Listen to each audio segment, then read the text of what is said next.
Have you ever wondered what you'd do if you were trapped inside a prison built to be impossible to escape from? A place where every door is locked, every move is watched, and even hope feels forbidden. Now imagine this. 3 ordinary men decided to challenge that impossible system. No weapons, no outside help, just intelligence, patience, and an unbreakable desire to be free. And the most shocking part? This actually happened. This is the unbelievable true story of how 3 prisoners pulled off one of the most daring escapes in modern history from South Africa's infamous Pretoria prison. And trust me, once their plan begins, every second becomes a fight between freedom and death. The year was 1977, during one of the darkest periods in South African history. Under apartheid, people were separated based on the color of their skin.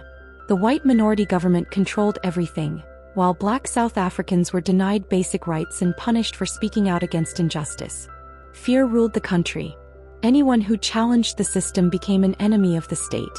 But even in the darkest times, there were people brave enough to resist.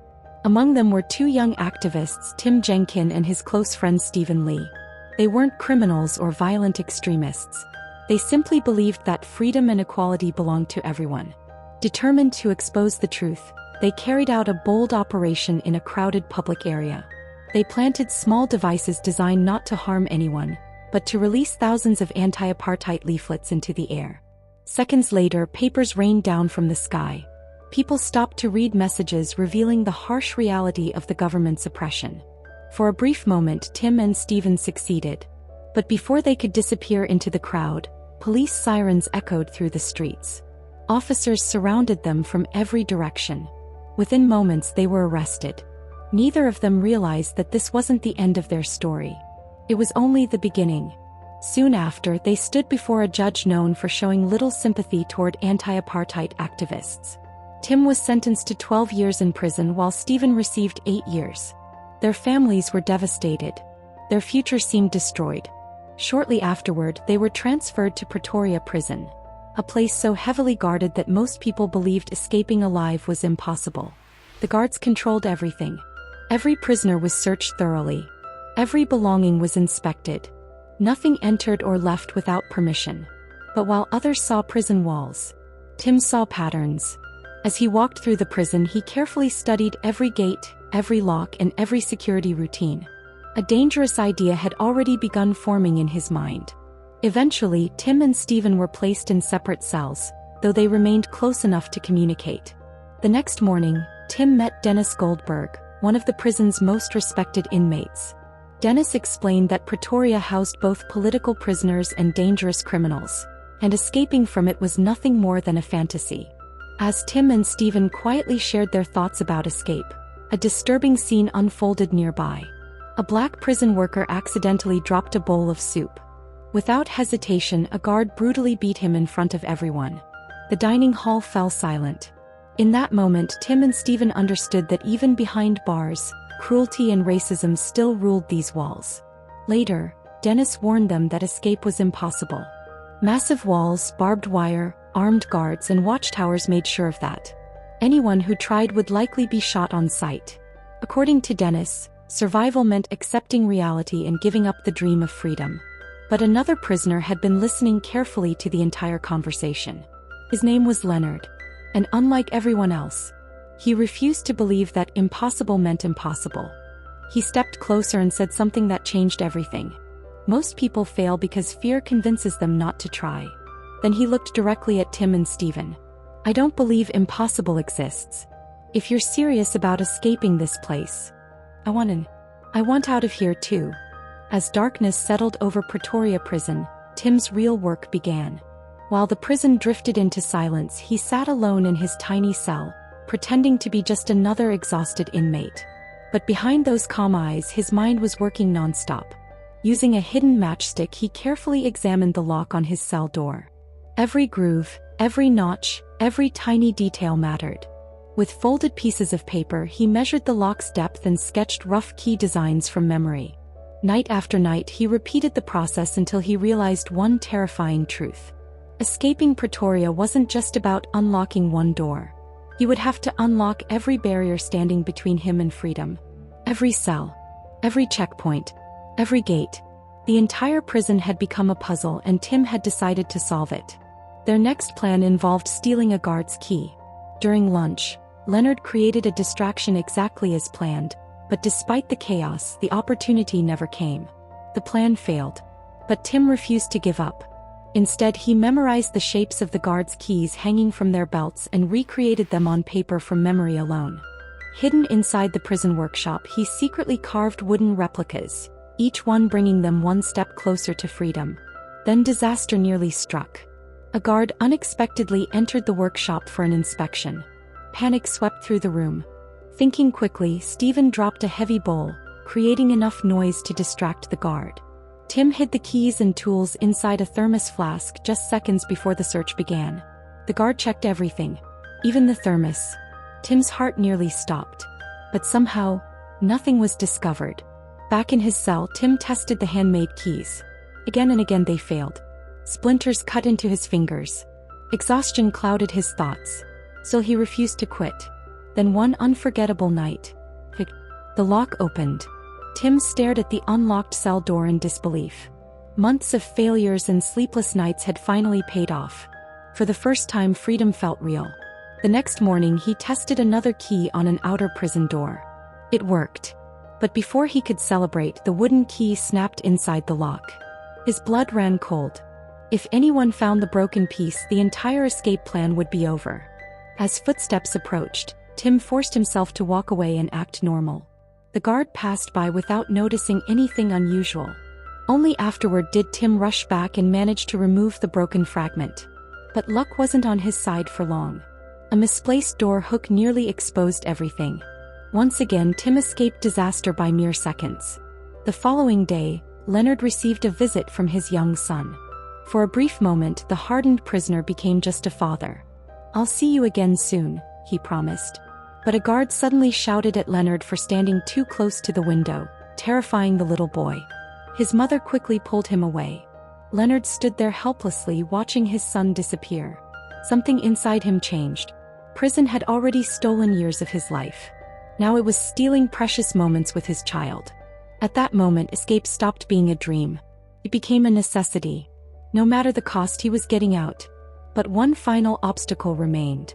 Even with keys to the interior doors, the prison's last gate could only be unlocked from the outside.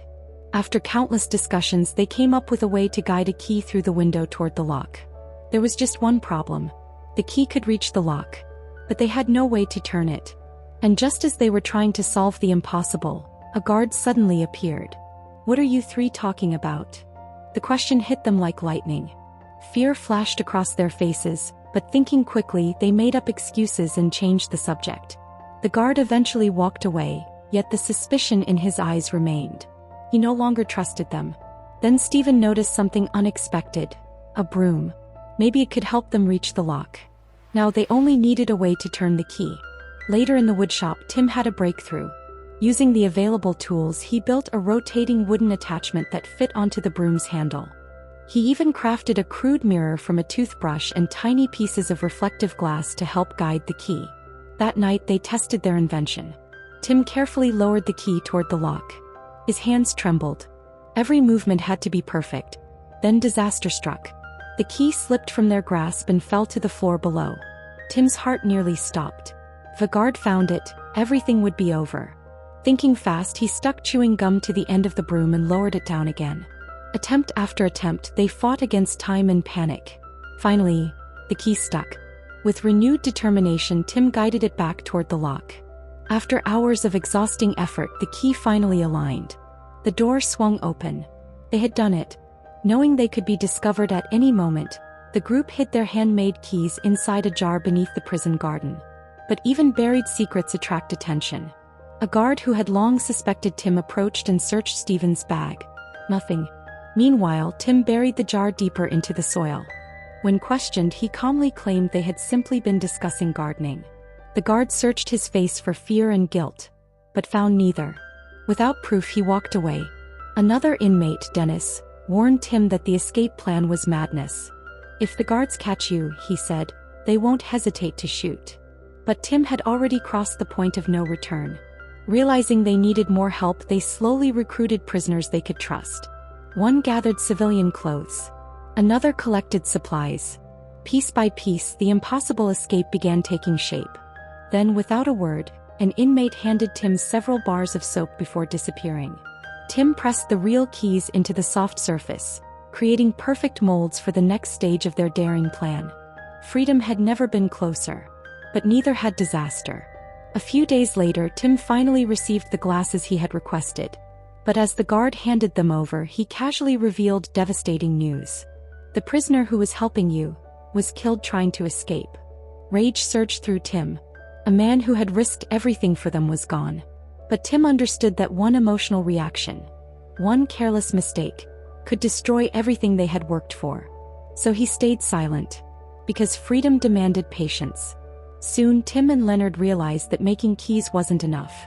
They needed to rehearse every step before the real escape. One night they quietly unlocked their cell doors and slipped into the darkness. Each tiny click echoed through the prison halls. As they moved downstairs, they spotted a guard distracted by loud music. Seizing the opportunity, they crept toward the next door. But suddenly instinct told them to retreat. They squeezed into a tiny storage closet beneath the stairs. The problem? The closet door wouldn't shut completely. Frozen in silence, they listened as the guard's footsteps grew closer and closer. Their hearts pounded. Then, after agonizing seconds, the guard simply turned around and walked away. They had survived by inches. Emerging from the closet, they continued with even greater caution. Upstairs, another guard glanced toward their cells and saw figures sleeping beneath the blankets. What he didn't know was that Tim and Leonard had arranged the beds to fool anyone looking from a distance. As dawn approached, they abandoned the test run, relocked every door and returned safely to their cells. The next morning, the warden stormed into Tim's cell. Tim was still asleep, exhausted from the previous night's preparations. The guards shook him awake as the warden narrowed his eyes. "You didn't sleep last night, did you?" he demanded repeatedly. Tim refused to answer directly. His silence only increased their suspicion. Threatening him with severe consequences, the guards dragged him outside and tore apart his cell. At the same time, Tim and Stephen watched helplessly as Leonard's cell was also turned upside down. The walls of Pretoria prison were closing in around them. And with every passing day, the price of freedom grew even higher. Then something heartbreaking happens. The guards begin tearing apart every letter Leonard had received from his son, the only connection he still had with his family.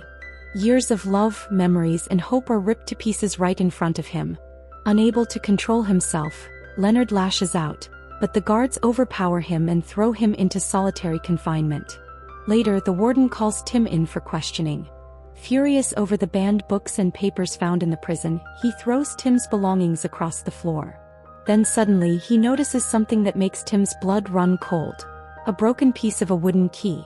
Tim had forgotten to dispose of it. The warden picks it up and asks, "What is this?" Fighting to stay calm, Tim replies, "It's a photo stand." The warden isn't convinced, but without proof, all he can do is warn Tim. "If you're planning something, you'll pay for it." As soon as the guards leave, Tim lets out a breath of relief. Realizing how close he came to losing everything, he starts hiding the keys in different places, and every night the group continues practicing their escape. One day, while returning from the dentist, Tim notices workers building a new security tower outside the prison. Time is running out. Escaping is about to become even harder. The next day, Tim reveals they now have 40 handmade keys capable of opening 15 different doors. But despite all their preparation, many prisoners refuse to join them. Dennis calls the plan suicide. "If we stay here and do nothing," Tim argues, "then we've already surrendered to injustice." But fear wins. Most prisoners side with Dennis. Finally, Tim, Stephen, and Leonard make their decision. With or without anyone else, they're escaping tonight.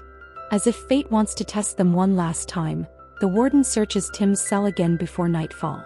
But he finds nothing. The moment he leaves, Tim pulls out a hidden wooden tool and passes Stephen a newspaper clipping. It isn't just newspaper. It contains a secret map of the prison provided by anti-apartheid activists. The final piece of the puzzle. Silently, Tim unlocks his cell, then Stephen's, then Leonard's. Before leaving, he offers Dennis one last chance to come with them. Dennis refuses. The three men put on the civilian clothes they had hidden away. They no longer look like prisoners. They look like ordinary men heading home after work. Meanwhile, downstairs, a guard heads to the bathroom, only to discover it's clogged. As he grabs a pump from the closet beneath the stairs, his eyes briefly land on a paper clip attached to the door, the same one Tim and Leonard once used while hiding there. For one terrifying second, everything almost falls apart. But the guard ignores it. Then suddenly, footsteps echo through the hallway. A guard is approaching. The three men hide inside the closet once again.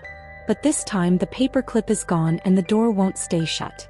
Tim presses against it from the inside as the guard's footsteps grow closer. Then, unexpectedly, Dennis creates a distraction by smashing the light bulb in his cell and shouting for help. The guard rushes upstairs. Dennis had chosen to help them after all. Without wasting another second, the three men race through the prison, unlocking door after door until they reach the final barrier. The prison's main gate is already open. Only one lock stands between them and freedom. Tim tries key after key, convinced one of the 40 will work. None of them do. Panic sets in. There is no going back. So Leonard makes a desperate choice. Pulling out a metal chisel, he begins smashing the lock. Every strike echoes through the prison, risking discovery. Then finally the latch breaks. Freedom. The three men step outside, only to spot a security guard patrolling nearby. Hiding in the shadows, they use a small mirror to track his movements. Waiting, praying, hoping. At last the guard walks away. Tim leads the way with Stephen and Leonard following behind. And something incredible happens. They don't run. They don't panic. They simply walk. Like ordinary men heading home after a long day. Because sometimes the greatest disguise is acting like you belong. No one stops them. No one suspects them. Moments later, they climb into a taxi and disappear into the distance. For the first time in years, they are free. This movie reminds us that the strongest prisons aren't always made of steel and concrete. Sometimes they're built from fear. And the moment you stop letting fear control your future, that's the moment true freedom begins. If this unbelievable escape kept you on the edge of your seat, let me know your thoughts in the comments. And don't forget to subscribe for more incredible stories of courage, survival, and impossible escapes.